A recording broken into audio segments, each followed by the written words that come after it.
एक बार फिर से अपने YouTube channel stock trading technique पर आपका हार्दिक स्वागत करता हूं। दोस्तों, आज निफ्टी ने एक सीमित दायरे के अंदर ट्रेडिंग दिखाई और एक्सपायरी दिन होने के बावजूद भी कोई बड़ी मूवमेंट देखने को नहीं मिली। बाकी स्टॉक स्पेसिफिक मूव्स जरूर देखने को मिली, जैसे मेटल सेक्टर में एक अच्छी बड़ी तेजी देखने को मिली। अब क्योंकि हमारा जुलाई एक्सपायरी फिनिश हो चुका है और कल हम अगस्त एक्सपायरी के पहले दिन के अंदर एक ट्रेडिंग की पॉसिबिलिटी तलाशेंगे कि कल के दिन के अंदर हमें क्या पॉसिबिलिटीज दिख सकती हैं। और मैंने अभी रिसेंटली एक व्हाट्सएप ग्रुप शुरू किया है जिसके अंदर मैं शुरू में केवल 50 सब्सक्राइबर्स को ऐड करूंगा और उनके लिए जो मेरी सर्विसेज होंगी वो एक सर्टेन अमाउंट है पर मंथ के हिसाब से, जो लाइफ लॉन्ग सेम रहेगा, जिसके अंदर कोई इजाफा नहीं होगा। और अगर उसके रिजल्ट्स की बात करूं तो अभी उसको आज अगर देखें तो तकरीबन 2 हफ्ते के आसपास का टाइम हुआ है कंप्लीट हुए, 2 हफ्ते से एक दिन कम मान लीजिए। और मैं एक्सप्लेन नहीं करूंगा, जो उस ग्रुप के अंदर है, अगर आप मेरे उस ग्रुप में ऐड होते हैं, जो 15 दिन आपके लिए फ्री होंगे, आपकी मर्जी है, उसके बाद आप मेरे साथ कंटिन्यू करें, यह आपके ऊपर पूरा निर्भर करेगा। और एंट्री पर भी कोई पैसा नहीं लिया जाएगा। 15 दिन के बाद मैं आपसे बात करूंगा कि आप कंटिन्यू करना चाहते हैं या नहीं। जिसको मेरे साथ जुड़ना है, नीचे डिस्क्रिप्शन के अंदर ईमेल आईडी है, आप उसके ऊपर अपना डिटेल मुझे फॉरवर्ड कर सकते हैं, मैं आपको ऐड कर लूँगा। 15 दिन का आप ट्रायल देखिए, उसके बाद आपका मन करे तो बिल्कुल आप एग्जिट हो सकते हैं। तो अब बात करते हैं निफ्टी इंडेक्स के ऊपर। जैसे कि अभी जब मैं तकरीबन रात को 9 बजे के आसपास वीडियो रिकॉर्ड कर रहा हूं, जो निफ्टी का फ्यूचर्स है, ये एसजीएक्स निफ्टी की बात कर रहा हूं, 15,842 पर ट्रेड कर रहा है। और मैंने अपने ग्रुप के अंदर, जबकि इसने जो सपोर्ट मान लीजिए या ऊपर की रेजिस्टेंस मान लीजिए, आज के दिन में वो सेम प्राइस है, उसमें कोई फर्क नहीं है। 15785 के आसपास की 9 दिन की मूविंग एवरेज भी है, 20 की भी है। तो इन दोनों मूविंग एवरेज के ऊपर निफ्टी ट्रेड कर रही है, जबकि मैंने 15,800 की कॉल बाय करके फ्यूचर सेल किया हुआ है। मेरा यह मानना है, देखिए अभी 5 दिन इस हफ्ते के हैं और 5 अगस्त के अंदर ही हमने ट्रेड लिया है। ऊपर जैसा कि बार बार ये 15,935 के आसपास गिरावट दिखाता है स्टॉक या इंडेक्स, तो वो ये मान के चल रहा हूं मैं कि हो सकता है कि वहां से एक गिरावट दिखे। जबकि आप कहेंगे तो फिर आपने शॉर्ट क्यों किया? देखिए उस केस में क्या है कि हम 800 की कॉल का प्रॉफिट बुक करके कॉल को ऊपर शिफ्ट करेंगे और एज इट इज हम शॉर्ट साइड पर कंटिन्यू रखेंगे अपनी पोजीशन को। अब जिसको नया ऐड करना है, देखिए सीमित सा दायरा है, 15,620 के नीचे वीक होगा और 15,935 के ऊपर क्लोजिंग मिलने पर एक बड़ी स्ट्रेंथ निफ्टी दिखा सकता है। इसके बीच में एक सीमित सा दायरा है और हम बिल्कुल मिडल में खड़े हैं। मेरे हिसाब से निफ्टी के अंदर अगर 15,785 के नीचे ट्रेडिंग मिलती है तो आप शॉर्ट पोजीशन ले सकते हैं 15,620 तक के लिए। और लॉन्ग, अगर एग्रेसिव लॉन्ग जाना चाहते हैं तो 15,935 के ऊपर क्लोजिंग मिलने पर तो आप एग्रेसिव लॉन्ग जाइएगा। ये अब बात करते हैं बैंक निफ्टी की। देखिए बैंक निफ्टी वीक थी और आज एक बुलिश हैमर बना है, यानी नीचे से एक बाइंग दिखी है। लेकिन मैं इसके अंदर एक जबरदस्त बाइंग तभी देखूंगा जब इसमें 35,250 के ऊपर ट्रेडिंग मिलेगी। जहां हम अभी क्लोज हुए हैं यहां से तकरीबन 350 पॉइंट ऊपर की बात कर रहा हूं। अगर हम गैप अप ओपन हो जाते हैं तो ऊपर 3-4 रेजिस्टेंस है, 34,975, 35,100 और 35,250। ये 3 बड़ी रेजिस्टेंस है, इसके ऊपर क्लोजिंग मिलने पर ही बड़ी आपको तेजी दिखेगी। लेकिन फिर भी किसी ने ट्रेड करना ही है तो 34,975 के ऊपर अगर कंटिन्यूस बना रहता है तो आप हैजिंग के साथ at the money put buy करके फ्यूचर्स को लॉन्ग कर सकते हैं।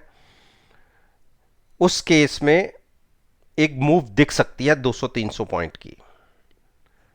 बाकी क्लोजिंग अभी सारी मूविंग एवरेजेस के नीचे ही है। अगर मैं कहूं कि आप शॉर्ट करना चाहते हैं, क्योंकि शॉर्ट का प्राइस तो बनता ही है, क्योंकि अभी इसने कोई बुलिश क्रॉसओवर नहीं दिया, लेकिन मैं अभी शॉर्ट की बात नहीं करूंगा। मैं जैसे आपको पहले बता दिया है, आप उस तरीके से ट्रेड ले सकते हैं जिसको लॉन्ग पोजीशन बनानी है। रिलायंस, देखिए रिलायंस में हम ट्रैप हुए, 2110 के आसपास की हमारी फ्यूचर्स बाय था और 2100 की पुट बाय थी। तो पुट का प्रॉफिट तो हमने ले लिया था और पुट कर दी ऊपर शिफ्ट।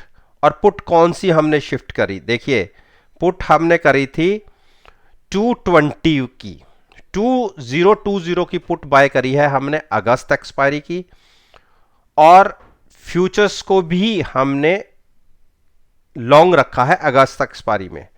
करंट पुट का प्रॉफिट बुक करके हमने फ्यूचर्स के अंदर लॉस बुक कर लिया, और अब ये इसको एक तरीके से शिफ्टिंग कहते हैं। तो शिफ्ट हम अपनी पोजीशन कर चुके हैं। अगर एक बार 2080 फिर से क्रॉस होता है तो 2100 तक छोटी छोटी सी हर्डल्स हैं, इसको क्रॉस होने के बाद 2200 की एक मूव देखने को मिल सकती है। तो जिसको नया लॉन्ग जाना है तो एक बार 2075 और 2085 के ऊपर क्लोजिंग मिल जाए तो आप लॉन्ग जा सकते हैं, जिसको नया ट्रेड लेना है लॉन्ग साइड पर। एचडीएफसी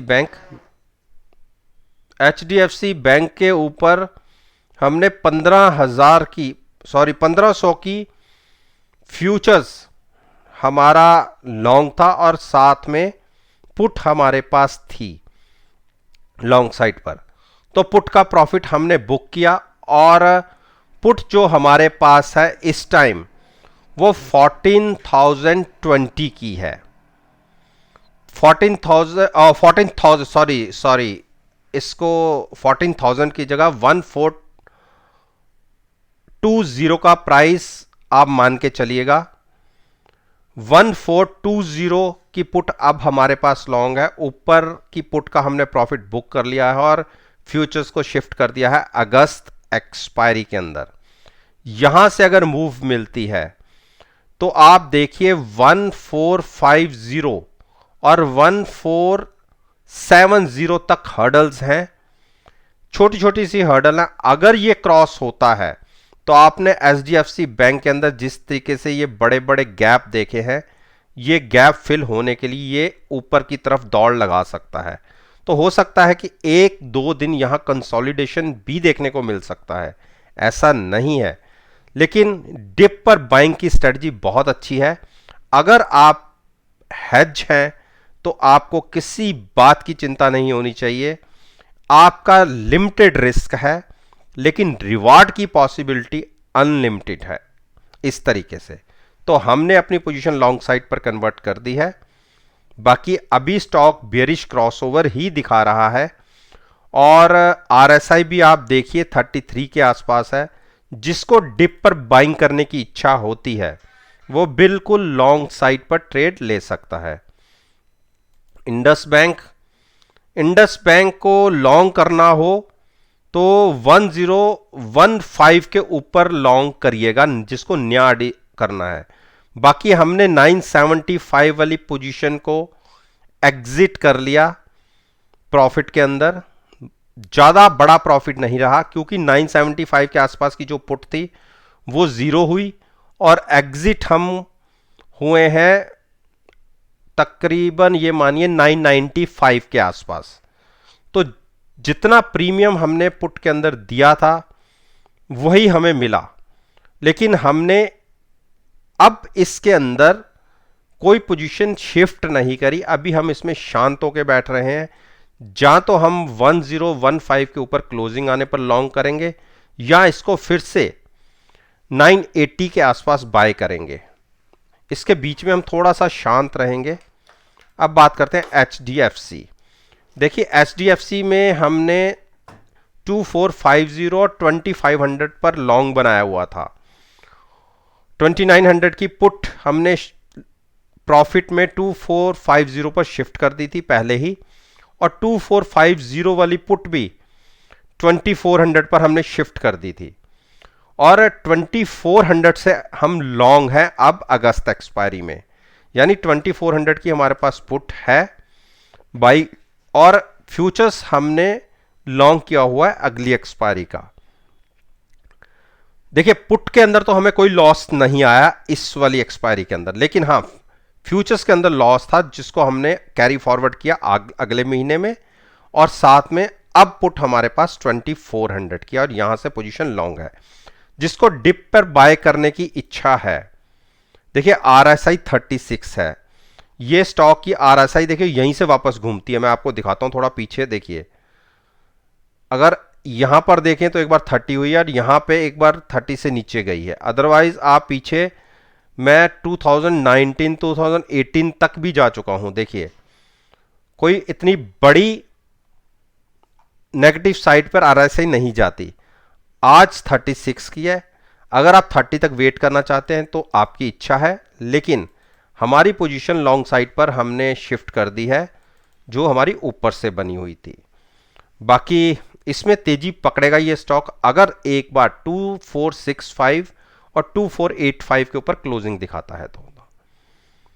कोटक महिंद्रा बैंक, देखिए कोटक महिंद्रा बैंक में हमने 1720 यहां से लॉन्ग बना हुआ था, और साथ में हमारे पास पुट थी। देखिए पुट का प्रॉफिट तो हमने ले लिया, और अब हमारी एवरेज जो आती है वो 1660 के आसपास आती है फ्यूचर्स की। आप देखिए ये फायदा होता है हेजिंग का, कि आपने ऑप्शंस के अंदर प्रॉफिट बुक किया, और जो ऑप्शंस में प्रॉफिट आया वो आप फ्यूचर्स के अंदर ऐड कर देंगे, तो आपकी बाइंग प्राइस और नीचे की हो जाती है। जबकि हमने फ्यूचर्स 1720 के ऊपर बाय किया था, और उसके पहले हमने लॉन्ग साइड पर अच्छा पैसा भी बनाया है। उसके बाद हमने डिप पर फिर ये स्टॉक 1720 पर लिया था, और अब हमने जो इसकी पुट शिफ्ट की है वो 1650 की है, 1650 के आसपास की है। क्योंकि ट्रेड बहुत सारे होते हैं तो एग्जैक्ट नहीं पता लग पाता कि 1650 की है या 1660 के आसपास की है। तो 1650 के आसपास की, तभी मैं आसपास का प्राइस बोलता हूं, वहां पर हमने लॉन्ग बनाई है पुट अगस्त एक्सपायरी की, और फ्यूचर्स को शिफ्ट किया है लॉन्ग साइड पर। अब हम यहां से ऊपर की मूव का वेट करेंगे। अगर यहां से बड़ी मूव आती है तो हम बहुत बढ़िया प्रॉफिट में कन्वर्ट हो जाएंगे। तो जिसको ऐड करना है, थोड़ी सी रिस्क उठा सकता है कि और गिरावट का।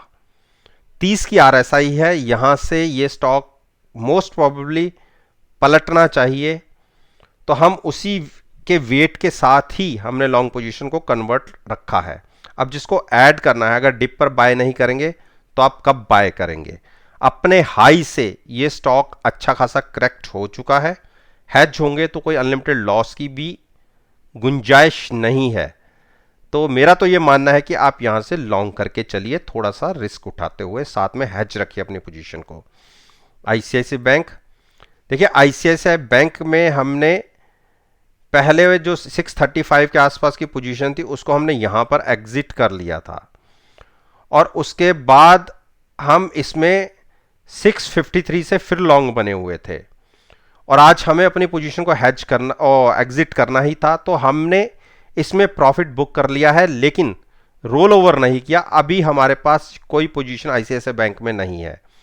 एक बार फिर से 658 660 के आसपास आता है तो सोचेंगे लॉन्ग करने की, अदरवाइज हम थोड़ा सा वेट करेंगे।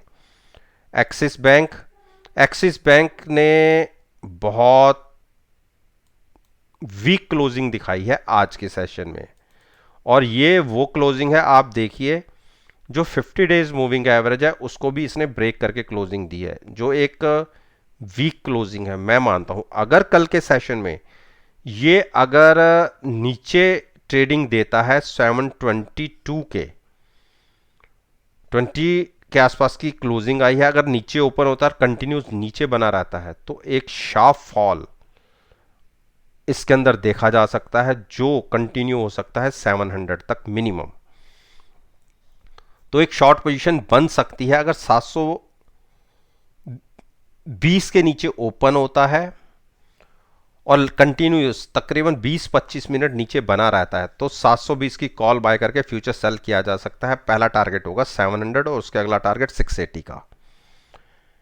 एसबीआई, देखिए एसबीआई ने आज एक शॉर्ट कवरिंग रैली दिखाई, बड़ी रैली दिखाई, हम तो एंटर नहीं कर पाए, लेकिन अच्छा जो जो रिसेंटली हाई था, आप देखिए ये हाई पहले भी लग चुका है। अगर मैं बात करूं 3 जून को ये हाई लगा था और वहां से करेक्शन दिखी थी, लेकिन अब वैसी करेक्शन मुश्किल लगती है। मुझे लगता है कि यहां से एक बड़ा शार्प रनअप दिखाने की तैयारी में है। और आप ये मान के चलिए जैसी आज क्लोजिंग आई है, जहां खुला और जहां क्लोज हुआ उसके नीचे देखिए कोई भी विक क्रिएट नहीं हुई।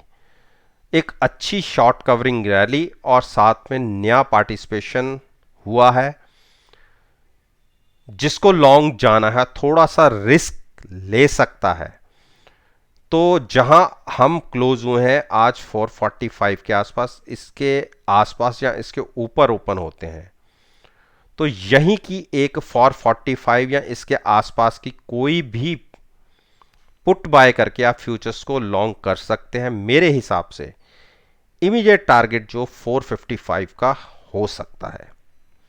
तो दोस्तों ये मैंने निफ्टी इंडेक्स के 10 स्टॉक्स के ऊपर बात की है और साथ में बैंक निफ्टी का जो इंडेक्स है उस पर भी मैंने अपना ओपिनियन आपके साथ शेयर किया है।